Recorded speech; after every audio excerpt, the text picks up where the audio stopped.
with your host, Lonnie Clark. We stand together and accept that we now live in a world transformed by Fukushima. Monday, Wednesday, and Friday from 8 a.m. to 9 a.m. Pacific Standard Time here on UCY.TV radio.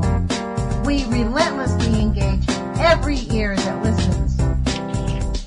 We expose and confront the complete lack of accountability for the nuclear industry. Consider social engineering programs who view our bodies, minds, and souls as assets on a balance sheet. We discuss vital current issues, interview activists, and engage our audience in an effort to allow all voices to be heard. The Age of Fission radio show creates a venue that all will choose. We encourage our listeners to reclaim their power and their courage to take action and save our planet from the ravages of greed and indifference. Our actions matter. Every voice matters.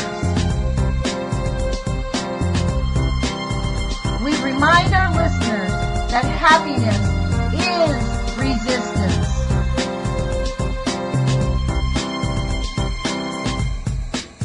Love is greater than fear.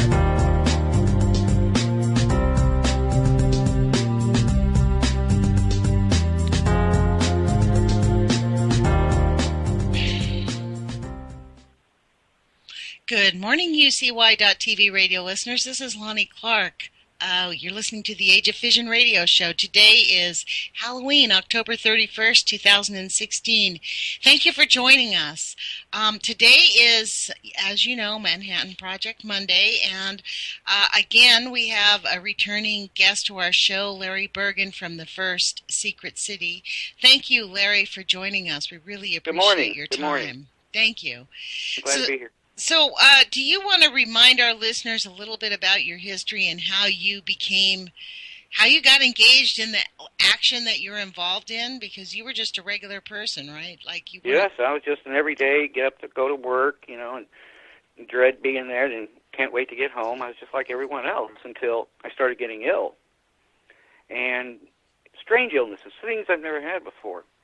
And 6, 7, 8 months after these illnesses started developing, the owners of our factory got rid of me and all my coworkers and opened it up under a new name.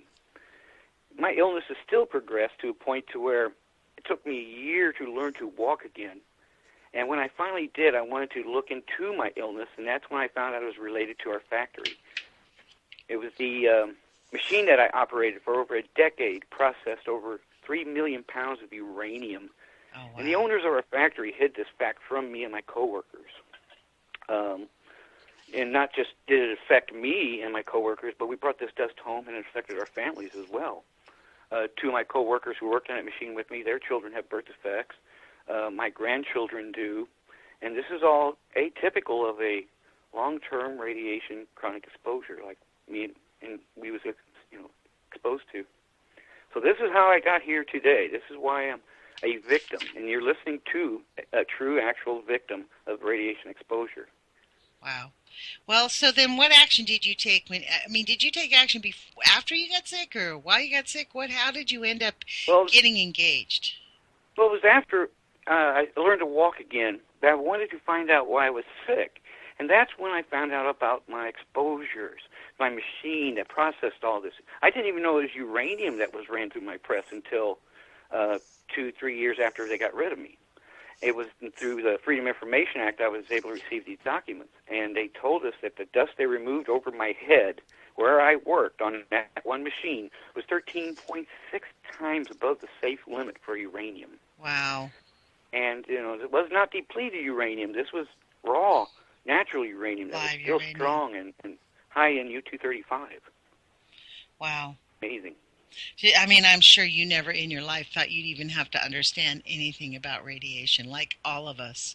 We're all sort of stunned. Exactly. Just what we catch, pieces here and there, and we hold on to in our memory about it. And, like anything that's dangerous to us, we try to remember as much as possible, but, it gets filtered out over the years. Or, But in my case, I had to learn as much about it as possible to find out how I can fight against it in one sense, because I had to find out how. So what did you do? People. What did you sue the company, or what did you do?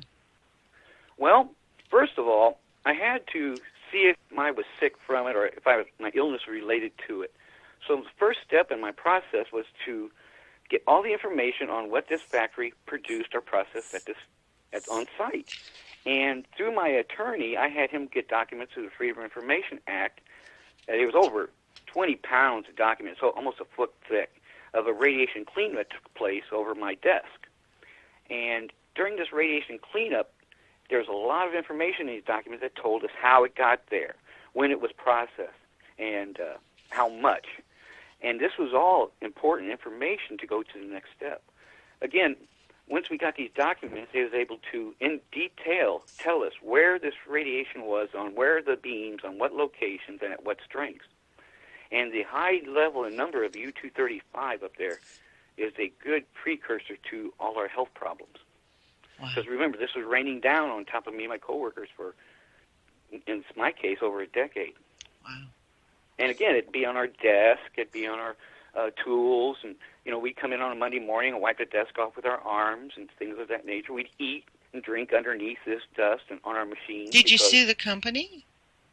Well, that's just it right there. As soon as they got rid of us employees, they changed their name. In other words, they filed bankruptcy.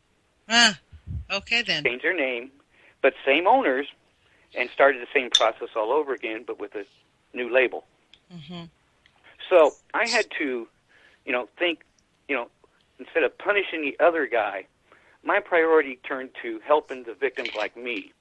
It was more important to help the victims than to go after the bad guy. And that I didn't have enough information or ability to do anyway. Right. But I could help the people, my coworkers, who were sick like I were. So what I did was I signed as many as I could up with lawyers. And, of course, we exhausted them over and over again until they would go so far, find so much information, and drop it. Why would they drop it? That's a curious thing. That's the thing. You're trying to find a attorney who has any interest in taking a case that they've never did before or have no knowledge of.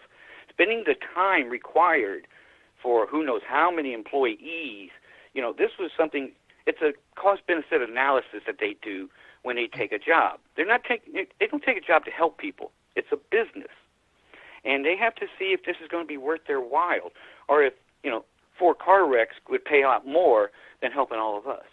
Right. So and that's what it really comes down to. And again, I understand. I've learned over the years. I've been through, without the slightest bit of exaggeration, 15 lawyers. Wow. And for me and the residents.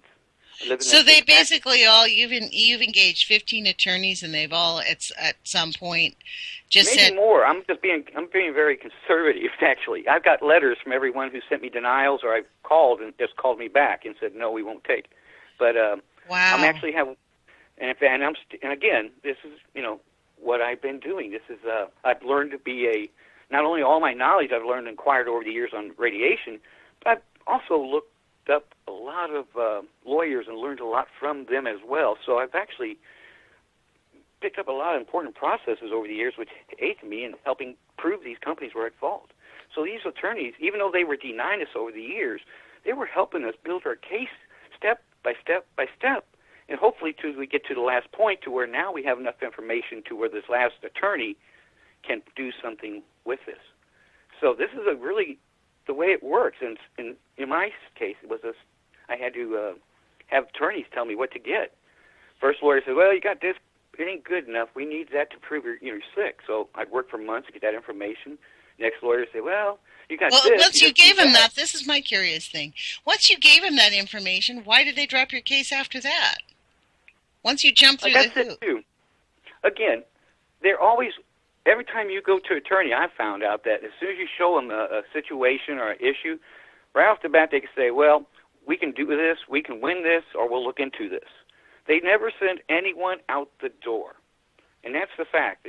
If you walk in and say, I was in a car wreck, they say, well, we don't like that color car. Sorry, we can't help you. No, it don't work that way. It's a business.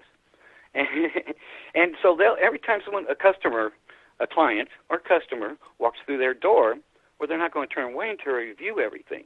And this is so spellbinding, 'cause the documentation, the illnesses, that they have to look into it. But once they see how big and deep this rabbit hole is, they back out. Once they see who their challenges are. These are billion-dollar corporations that they may be going up against. That's another deterrent in some aspect. Because they know they could just be bled dry. It doesn't matter. Absolutely. That they're going against people who have an unlimited source of funds and the power of the Department of Energy and the United States. Victory through attrition. Yeah, wear them down till they're broke. And these the smart ones have turned me down in some aspects because of that. But at the same time, they did help us over the years. In fact, the last attorney we had for the residents next door, who I represent as a committeeman, we got uranium readings from their yards. We had actually radiation testing in their yards and found high levels of uranium. So attorneys are very helpful, and even the ones that turn us down or turn us away, they've been productive in many ways. So they have a use. That is really amazing. This is the amazing part. Well, okay, let's get clear for the listeners, because I sort of have some back knowledge, and not all of them may have heard your previous interviews. You've been doing this since 2009, correct? Actually, no, it's 2003 when I first started walking again. I started looking into this. Again, I was bedridden. I had all the time in the world, nothing to do. How long were you bedridden before you got back up? I'd say solid for 3 to 4 months without getting out once, and then slowly learning to walk again about another year. And so were you on unemployment during that time? Oh, no. We was on strike. They put us out of work, and because of that, we wasn't able to get any funds. So we were living at the poverty level. We was living off my wife's work at money she was getting from church. Wait a minute. Say this again. You went out on strike, so people there just said, hey, we're not working here because it's too dangerous? No, the company wanted to get rid of the employees, the owners. So see, 8 months after I started getting ill, they thought, hey, these guys are going to figure this out pretty soon, and we're going to have lawsuits out the wazoo. So to keep that from happening, I believe that's why they gave us a contract that no one would vote for, because once we was out the gate, then he could file bankruptcy, and that's what he did, the owner of the factory. And that's the way it worked. They gave us a contract that had no seniority whatsoever. There was guys that worked in this factory for 40 years, 30 years. I had 12 years invested myself. God. And they wanted us to give up all that seniority so they could lay us off and hire new, cheaper employees under us. Well, it's called a union-busting contract. And that's what they wanted, a contract that they knew no one would vote for to get us out of this factory, hope we split up, go our separate ways, never discuss this, and they'd never find out. Who were the owners of this corporation? Who are these people? It was actually a family, the Barnes family, and it's listed as a family business. It was bought by William Barnes from Consolidated Aluminum back in 1986, and Consolidated Aluminum bought it from Dow Chemical in 1972. So all these companies had radiation licensing, which let them process radioactive materials in this building for generations. And when the owners of our factory bought it, they wouldn't let them transfer the radiation license. So they had to get their own. Now, this put them at risk. So that was probably the reason they wanted to get rid of us before we figured this out.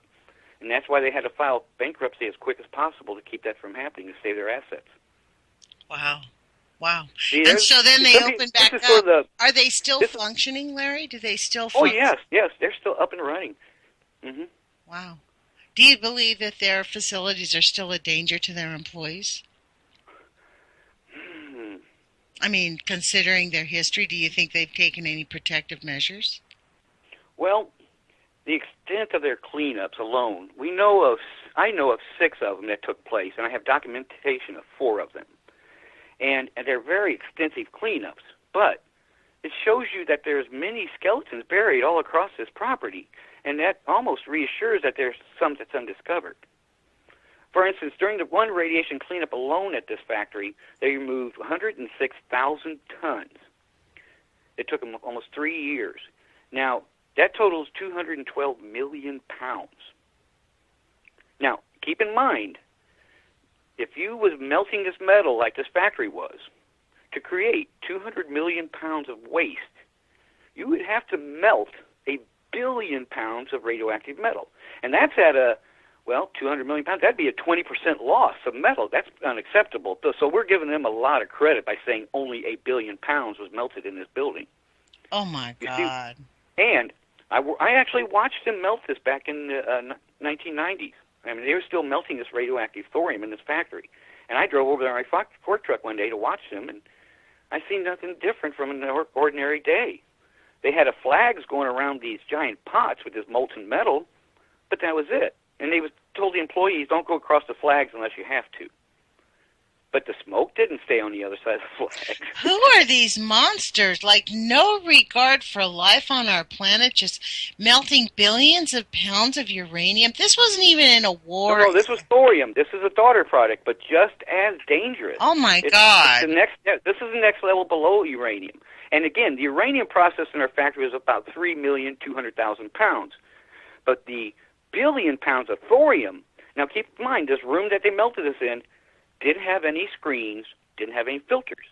They didn't even give masks to the employees. Wow. All they had was an exhaust fan and a roof that sucked this radioactive smoke out and drifted across the residence yards and elementary schools located 20 feet away from this factory. Have you ever confronted face-to-face these owners and talked to them? I mean, have they ever been willing to discuss this and say why they were so grotesquely negligent? Have you ever gotten an answer out of these people? Well, I tried to make peace with myself and these people, the people who did this. They'll have to answer for what they did wrong, when it comes time. And all I can do is try to have them upheld by law here in the real world. And that's what I'm doing, is building a case over these years to prove and do this. Willful neglect to achieve wealth or profit at risk to others, with knowingly putting others at risk. And that's what I'm trying to prove. But that and is not just to me and my coworkers either, to the residents living next to this factory as well. But you are proving this to not the court of law, but it is for unemployment benefits, correct? Actually, no. Actually, see, there's different avenues of help when it comes to radiation. Things I've learned over the years through attorneys and through other agencies. And one of them I went through was the government to get a cancer fund installed in our factory.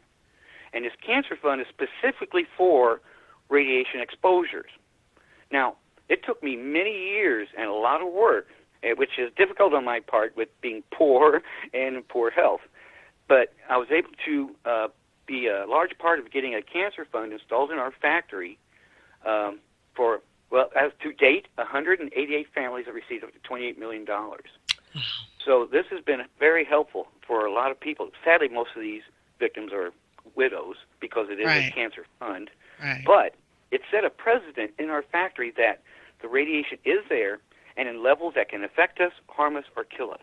And once I was able to set that precedent, that was a first big step on that ladder to success. Wow. It took many years to get to that, and a lot of documents and records and facts. And people, I had to find a petitioner, someone with the alphabet soup behind their name to represent us. I had to, I found the radiation licensing numbers and the radiation readings and strengths, which was what you have to prove you've been poisoned by this. These are very important facts. And years of work and affidavits, it finally got us approved in 2009 after years of work. And since then, like I said, 108 families have received this compensation. So you basically were able to pull all the details together to actually file something formally in 2009. Right. You started in 2000. You started in 2000, correct? 2003. Mm-hmm. 3. Now, you know what Now, I've never had cancer, so this was never going to benefit me. But given the fact of where I worked and how many people had it, it seems like, I may be helping myself in the future, God forbid. I don't ever want to collect from this fund. But I was doing it to help the ones who already had it, have it, or will have it. What would happen if your children get cancer? Are they entitled to this fund? No. If they tried to look into that aspect because there was so much residual exposure. And on my part, yes, I said earlier, all the birth defects in my family my grandchildren, my coworkers, two of my coworkers, their children had birth defects. This is all very atypical of long-term exposure and chronic exposures. Yes. Genetic deformity and genetic damage. Now, of course, I'm full grown, so it's going to take a lot longer for our genetic damage to work its way to the surface. Mm-hmm. It'll affect more of a cancerous or tumors. But as a child, schizophrenia. This is the things. You get diabetes, you get schizophrenia, you get endocrine problems. You don't always just pop up with, like in your case, you have severe weakness, loss of muscle control. My body as a whole, heart, lungs, kidneys, every joint in my body, my skin is cracks and bleeds. Now, do you use alternate? Are you very health conscious now about the food you put into your body and that kind of stuff? Oh, Lord, no. We are living at a poverty level. We have no food till Wednesday till I get my disability check. We eat what we can find crawling across the floor. I mean, Lord, no. We're literally living at the poverty level. I have, actually, since I became ill. Now, disability does help. I mean, thank God for that. I mean, but at the same time, it keeps you at a level to... Well, if you go $200 behind, you stay behind forever. Yeah, where you live, organic food is probably very expensive. Here in Oregon, where most of the organic food is grown, it's relatively easy for us to, A, grow our own food all year long, and B, buy organic food I'm from L.A., and honestly, I was shocked when I came up here. It's half the cost of what it was in L.A. Really? Yeah. Well, see, it's very high up here, too, as well. But I can't think of what's in it. I just have to make sure we have something to eat. Fighting between medicine, doctor bills, keeping utilities on. Again, my wife, she only made a little bit of money as a Sunday school teacher and working on a church. So when I lost my job, we was living on $210 a week. And our house payment was $600 a month. So you see right there the problems right off the bat. And I know that even just as soon as late as 2 weeks ago, I had to go to a food pantry and get something to breakfast and bread and stuff like that we didn't have. That's why we're out of food today, because I had to go early to the pantry. Normally I go at the end of the month so we can hold us over till I get my disability check. But again, this is, if I can accomplish a lot of these things living on a shoestring, imagine what someone out there listening right now could do if they was healthier, wealthier, and just a little wiser than me, which I'm sure many of them are who's listening. And the things they can accomplish, they have a computer, a laptop, and a conscious mind just like me. And that's why they're listening to your show today, because of that reason. They have that mind. I'm going to have Donna Gilmore on Wednesday. Donna Gilmore is the activist. She was quite well off, retired to San Clemente, which is right next to San Onofre Nuclear Power Plant, and lived there right before they discovered it. Came out in the news. A whistleblower contacted some other person. She wasn't even an activist, but she got wind that they had basically installed the wrong part that might be catastrophic at Southern California Edison. Now, it took 2 years for them to close the nuclear power plant. There was about 150 people in that facility. And she's the person who, because after that she realized, okay, what are we going to do with the waste, in her own research, because she took the reins in her own hands like I did and like many others. She has built San Onofre Safety .org. It's a website that gives resources to any activist that you want, helps you understand the EPA and the NRC. I mean, she's really taken the bull by the horn. She's helped us understand that our storage waste is being held in half-inch thick containers because our country's expert from Dave Lochbaum from Union of Concerned Citizens is telling the government he thinks half-inch thick containers are safer because they don't have the risk of being dropped when they're being moved, instead of suggesting, as in Europe, that they are 18 to 24 inches thick and covered with an extra facility. They have, you know what I mean? Like in Europe, the attitude is so different. And again, I believe it comes down to that cost-benefit analysis I spoke of earlier. Exactly right. That's exactly what it comes. And this is the pushback. That's what I'm saying. Like when you when this now you're about to get a settlement, isn't your case coming close? Aren't you? The last time we talked, you said it was coming up close, and they're about to make a decision. Well, yes, like I said earlier, through the Energy Employees Occupational Illness Compensation Program, it's called the EEOICP. That's where the federal government, the NIOSH, comes in and takes care of the radiation illnesses through the federal government. That's, like I said, the 188 families. Now, the second window or door of opportunity and hope for the employees I've opened is workers' comp through the state of Illinois, through the state, not through the federal government. And this is a separate issue completely, which I believe will help many, many more people who don't qualify for the cancer fund.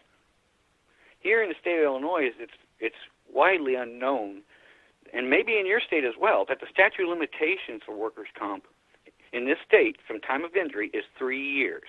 Wow. That's for everything except one thing, radiation.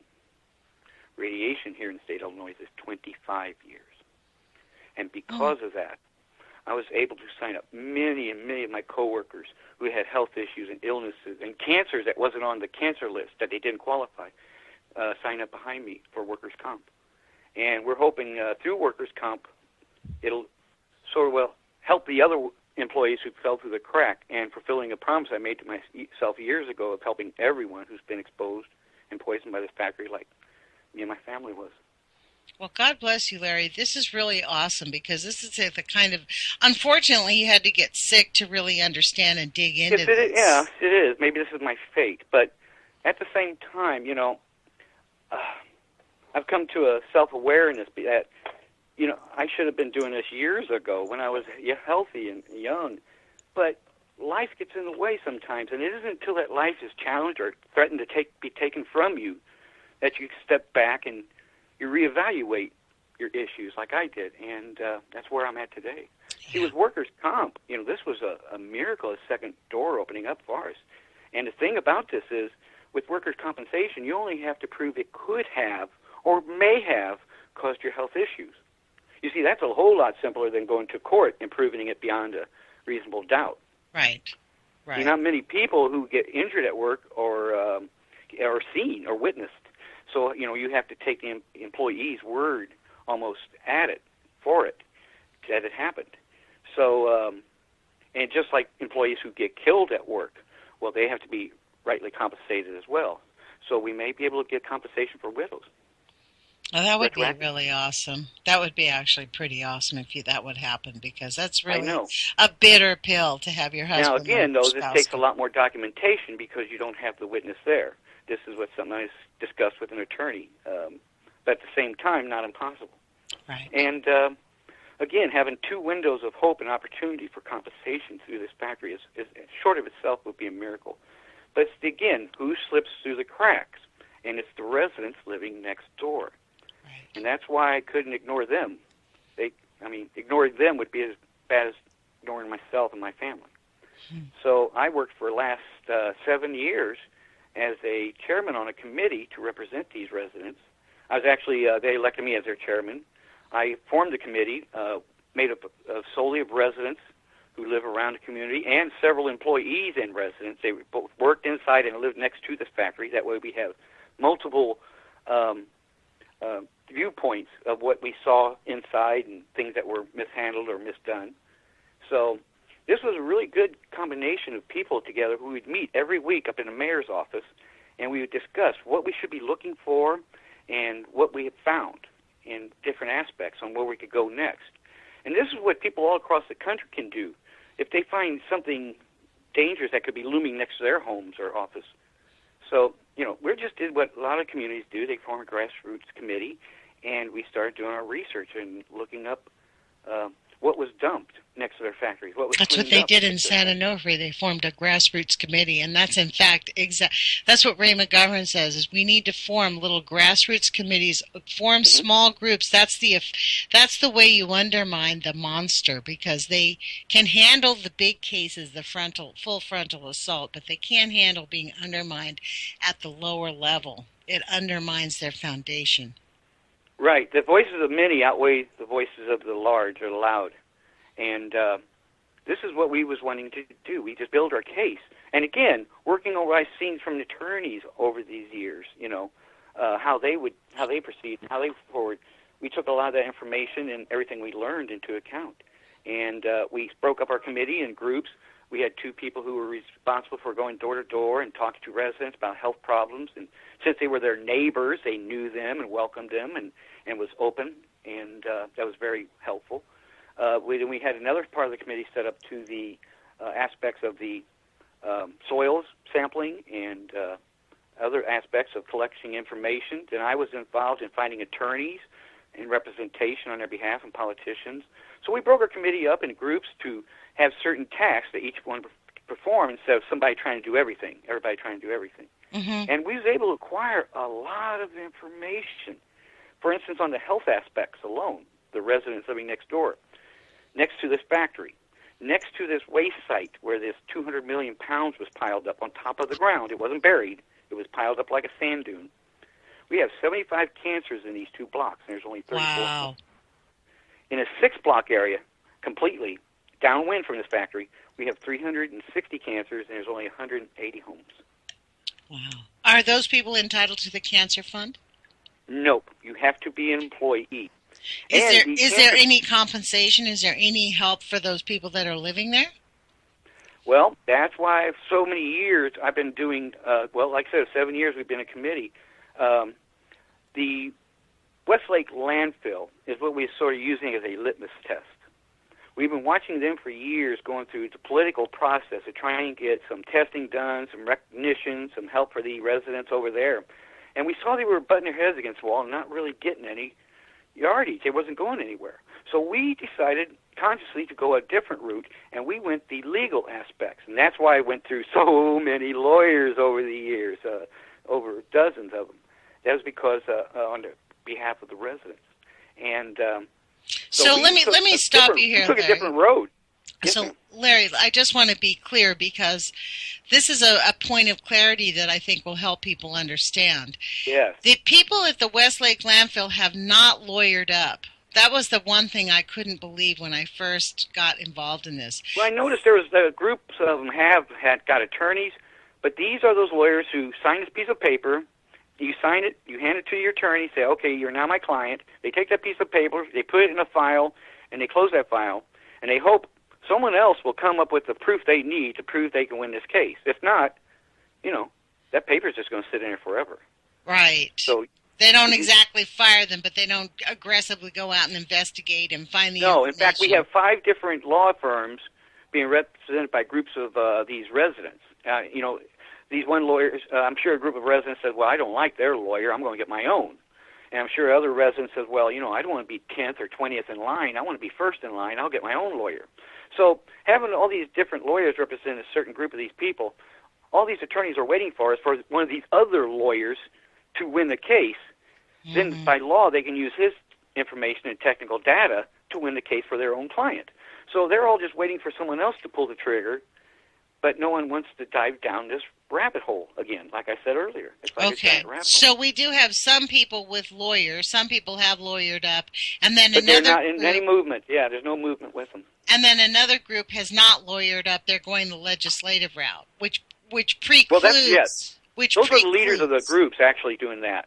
Now, the individual residents are the ones that may have that's gotten legal status, but it's the moms, St. Louis moms, and just for moms in St. Louis, these groups that represent the Westlake landfill residents. They have been going through the political process. Those are the ones that we've been watching because they're the leaders of these residents over there. And as a leader of the residents over here, I want to either duplicate what she's doing that works or don't do what she works and try something else. And that's why, again, we went the legal process instead. Now, lately, I just met with congressmen to go the political route. And what I did was I wanted to do a Flint, Michigan on them if I have to. That is, tell them of a problem, let them react to it, and if it isn't a big enough reaction or quick enough, then we're going to come down on them and say, why are you ignoring a public health problem? But all this has to wait till after the election. Yeah. You have to see who's in charge and who will be responsible. Yeah, well, we don't have much time left to wait. It's going to be coming down pretty quick. So, And that's what I'm waiting on now, is waiting for to see who will be in charge after this election to lay this, again, if it's the people I've already addressed this to, they're already aware on it and the clock's ticking. If this is someone new in charge, as soon as I put it on his desk, then his clock starts ticking. Well, and because of all these residents here just are poor and black, just like up in Flint, Michigan, I believe that's how they was taken advantage of all these years as well.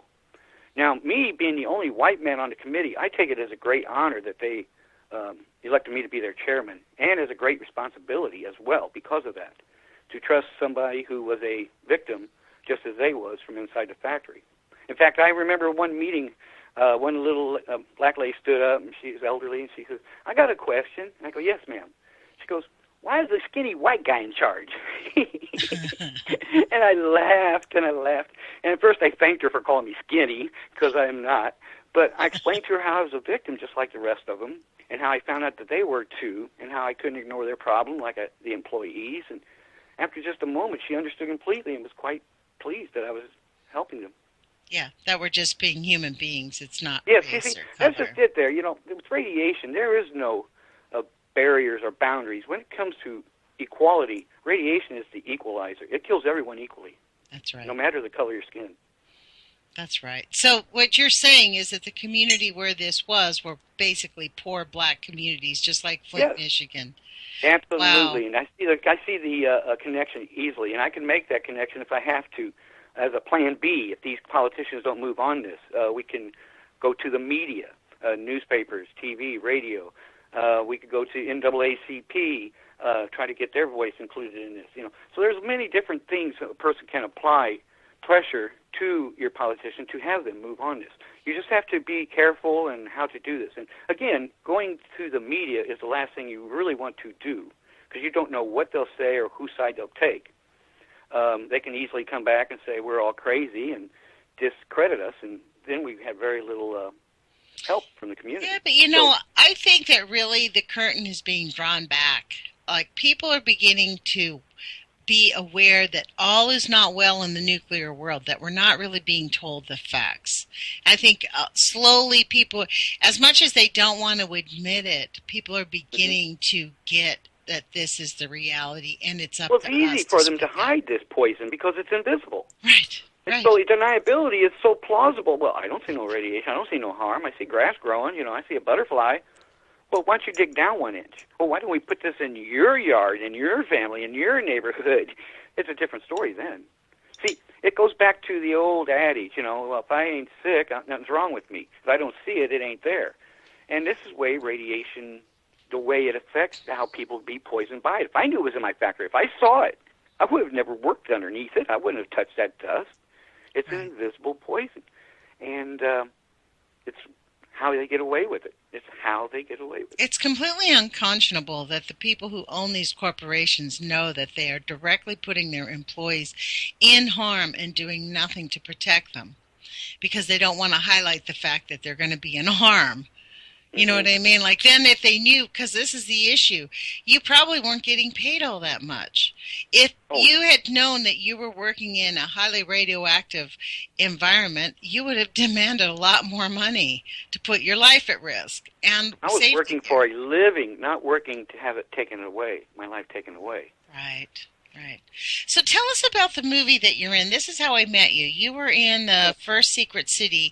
I understand it's about to be able to go nationwide, and it's been shown throughout St. Louis. So explain us a little bit more about the movie and people's response to that. Actually, last November, 2 films came out about St. Louis area and radiation. One was called The Safe Side of the Fence, which highlighted about 6 different areas around St. Louis, and residents, employees, and factories, and waste sites. And I was actually in that one for just a brief second, and highlighting our factory with some coworkers of mine. And then again, the second movie that came out, which I was actually highlighted in, I'm one of the main orators throughout the film, as they put the lead subject, as I'm called in the film, and because I'm from the employees, from the victim's point of view. And the First Secret City, the second film we did, they took them 5 years to make this film. They followed us around for a long time, Wow. did a lot of the research, did a lot of the work that was necessary to produce a very important film. And, as opposed to the other film documentary, it's just cookie cutter. It has a narrator tell you about the film. They show you the factories, and they tell you pictures. But there was no narrator. This is a very well-crafted, very unique documentary. In fact, it plays out more like a movie than a documentary, and that's why I urge you and everyone else to see it as soon as it becomes available. And when will that be? When will it become available? They're speaking to someone now in the process of being the producer of these documentaries, so they'll be able to sell the film through probably Amazon and other agencies. But until then, Wow. the only place we've been showing it is at universities and art centers. In this last 6 months alone, I think we've been up UMSL University over in St. Louis. It's a University of St. Louis, Missouri. And then we was up at the SIUE, that's Southern Illinois University up in Edwardsville. That was about 3 weeks ago. And then last week we was at the Jacoby Arts Center up in Alton, Illinois. And it was shown there. And the unique thing about these showings at these universities as the theater was, after the film is shown, after it gets to the ending, it gets to the credits, no one gets up and leaves. Everyone stays for the question and answer session afterwards. And I find it so compelling that this film is so enthralled, where people are just drawn into it, who want to know more after it's over. Well, And that tells you how good I believe this film is. Well, let me ask you this. The areas where it's being shown, is it evident after you watch this movie that those areas might have been exposed by this same thorium? Well, I tell you, after the film is shown, the numbers go up on the emails and the Google quite a bit, and that's because people either don't believe this or can't believe this or want to know more about it. And again, that's getting the message out and trying to build this response to the community, as you said earlier. And again, little by little, trickle by trickle, drop by drop, it finally adds up. And again, once this goes into distribution, we believe this cup may overflow by then. There will be so many people reading about this and watching it that it'll no longer be a secret as well hidden as it is. Again, that's why they call it the first secret city. No one knows. Yeah, nobody does know, and it's not even just, the Westlake landfill. It's hard for me, and I've been covering this for now just about a year. I just found out. It's not just about the burning waste at Westlake landfill. It's all over the place in St. Louis, isn't it? It's not just that one site. It's not just Coldwater Creek. From what I have been able to discern, we really are not really clear where they buried all this stuff, are we? Oh, well, that's just it right there. They think it's safe once it's buried. Out of sight, out of mind. There we go again. Remember that. That's what happened. That's what they work on. That's what they depend on, that nobody cares. Once it's buried, all right, no one ever asks questions ever again. Well, that is so wrong. That's where we should start asking questions. That's when we should start answering, get answers like, well, what is exactly? How much? How deep's the soil on top? Is there runoff? Is there any fisheries, water, creeks, streams, underground rivers? Is all this taken into account before it was dumped there? And how long ago was it dumped there? So there is so many questions that who do you go to get these answers? There's another important question. So, well, the astounding part for me is that we are allowing people to become billionaires and millionaires and have multiple homes and live in complete luxury on the back of destroying our environment, destroying the lives of our fellow citizens, and they have absolutely zero accountability to invest any money to help out. The American taxpayer is going to pick up the ticket on all of this. I am. In fact, they're living off all their tainted money and wealth, as the rest of us, as I am, and my coworkers are living in poverty and no food or money. Again, this is the truth. This is the real world. Can't change it. That's the bad that has happened. That's why I have reversed my mindset to find the good to come from this, to help the employees, the past and the present, and the future victims coming from this factory. That's why I consciously made the decision to do whatever that I can, no matter how long it takes, to help these residents as well. If everyone in the country just had a mindset, just for a second, to make the world a better place, you can do that simply by giving your voice, your attention to a subject, to a matter like what we're talking about today, to the listeners on your radio, to the people who were at the art center last week watching this film. It takes a village to build a city. And right now, we're still a village, so to speak. Nobody really knows about it, just a handful of people. But once this word gets out, how bad this is, how many people have been poisoned, and once millions of people know about it, then it will rise to the size of a city, this sound, this what we're trying to build. Well, I think that's in fact the very reason why they don't want it to happen, because I think the people that are in control, that are actually poisoning everybody, I think they're really afraid of what will happen when people really discover that they have been put at risk just for the profit gain of it all. That's Poison for Profit is a good title for a book, because this is it.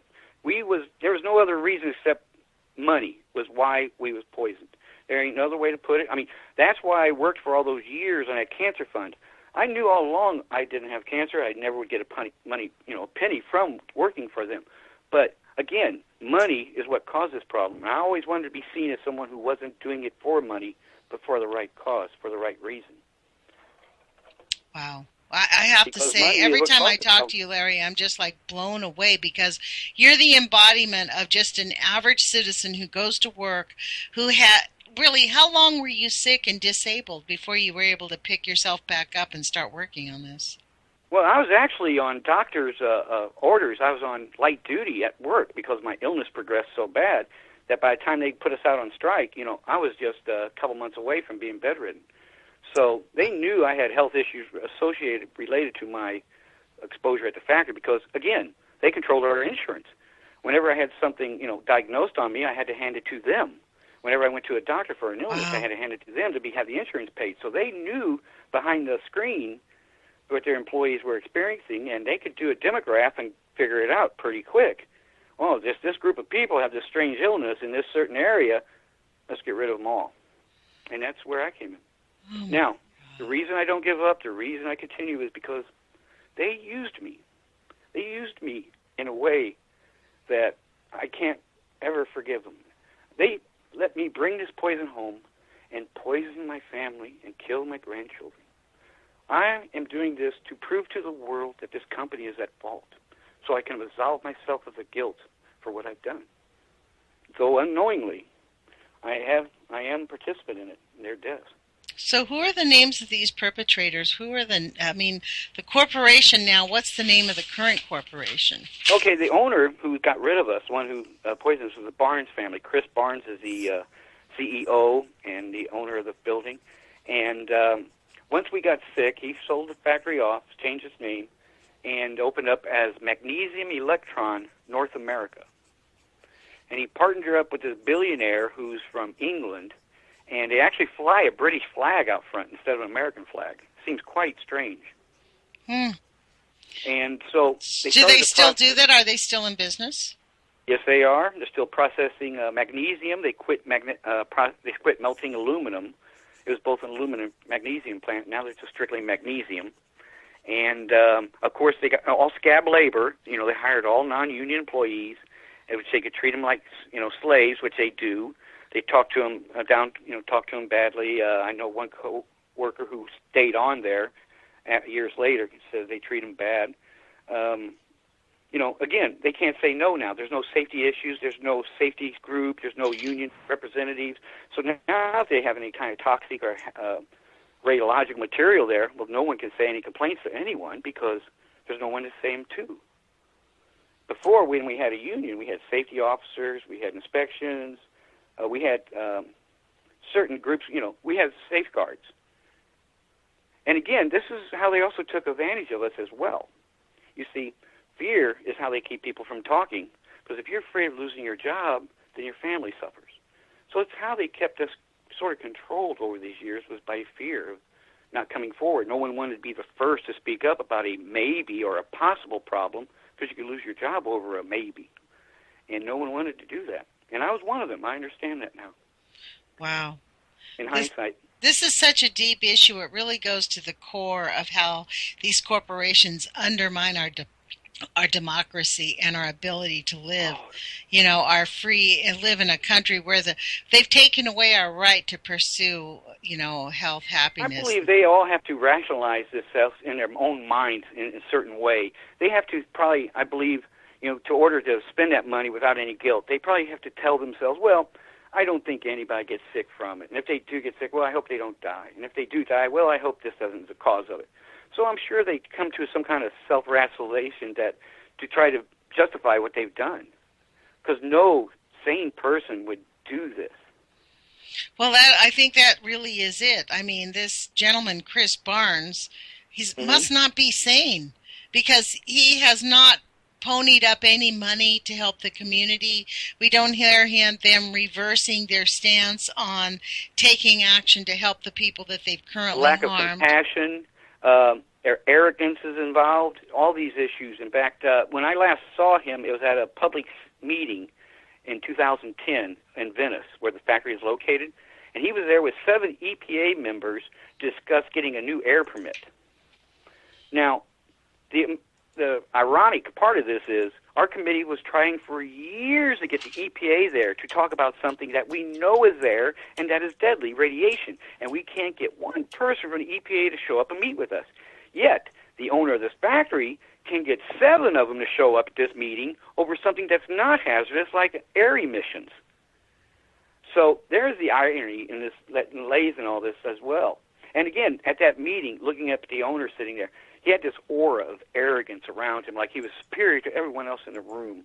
He had his lackeys sitting next to him, his the people who work for him at the factory, his to-go people. And, I could just tell, looking at him, that there was no guilt.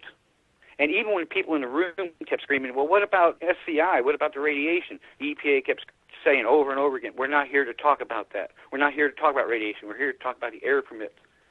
And it was just all very...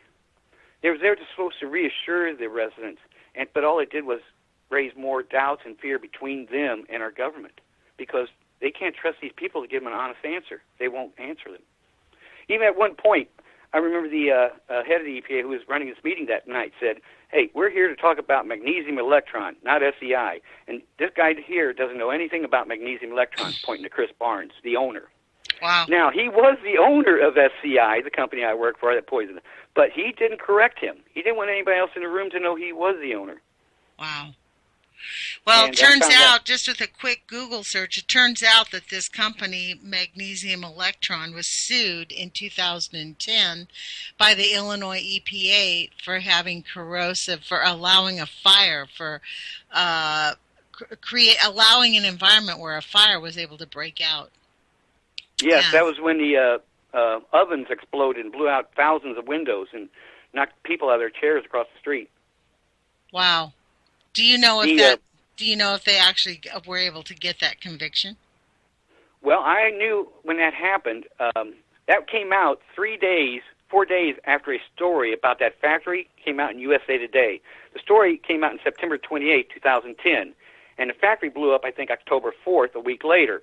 Now, that seemed very suspicious that here we are telling about how dirty this factory is, and then 2 days later it almost burns down. Huh. Right there, it just lends a little bit of susceptibility to the story. But the problem, we was worried about at the time was the EPA was riding around, and I contacted and had Carolyn Fuller, the head of the Illinois EPA here, contact me, and I was worried about any contaminants that could have left the factory or dangerous particulates or smoke, which was blowing across the residents' yards and homes during that fire. And they reassured me they had sensors out there and there was nothing radioactive or any pollutants that was cancerous that could affect the residents from that explosion. Now, that shows you the level of our interest and what we look into. Even this explosion, there could have been some radiation that left the property. So I researched this aspect as well. And, again, what can they get away with?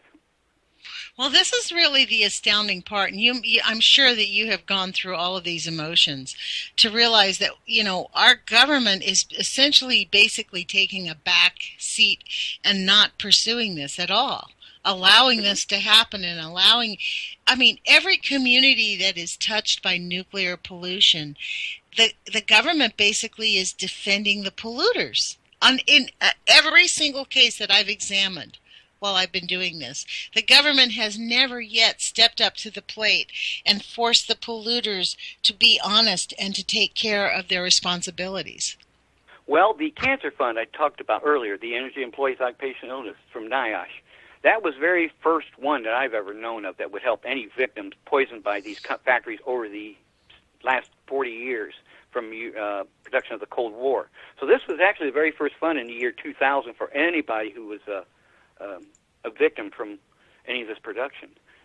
But there's no support groups, and there was nobody that we could go to in between this giant organization, NIOSH, and the average everyday person, a factory worker who's sick like me. You had to go through a long chain of command and red tape just to get answers to simple questions. And just recently, back in 2010, our nation, believe it or not, made the Cold War Patriots. It's a fund which is like an in-between to the NIOSH Cancer Fund and the victims. If you get a hold of Cold War Patriots and explain your issues and your questions and your problems, they'll send you the forms you need. They'll answer your questions. They can even provide you medical staff and help no matter where you're at across the country, because if you're awarded this fund, you're awarded free medical for life. And that includes 24-hour nursing if necessary. So this is an amazing fund that was this cancer fund that was put out there for us employees. And I like to be proud to say the fact that our factory was also the very first factory that was included into this fund to contain residual contamination as well. There's been dozen factories before ours that was approved, but ours was the very first one for residual contamination. And that was because I was able to prove that it was up there on those beams over our heads up to the year 2000. So that's how we was able to achieve that. Wow. Amazing chain of events. Well, so Larry, we have about a minute and a half left before our time is up. I hope that you'll come back, and I actually hope that you'll be on. We have a new show starting on UCY TV on Tuesdays and Thursdays with Drew Kuhn out of St. Louis. It's going to be called Map Facts, and I hope that you'll be a guest on his show as well as mine. Because I heard he's a wonderful guy. He's really a good person. He is. And he is fabulous. I can't wait to discuss some of the issues around here and wow him. Like a lot of people who are unaware of this next door, this little city that lives next door, has so much history and contamination.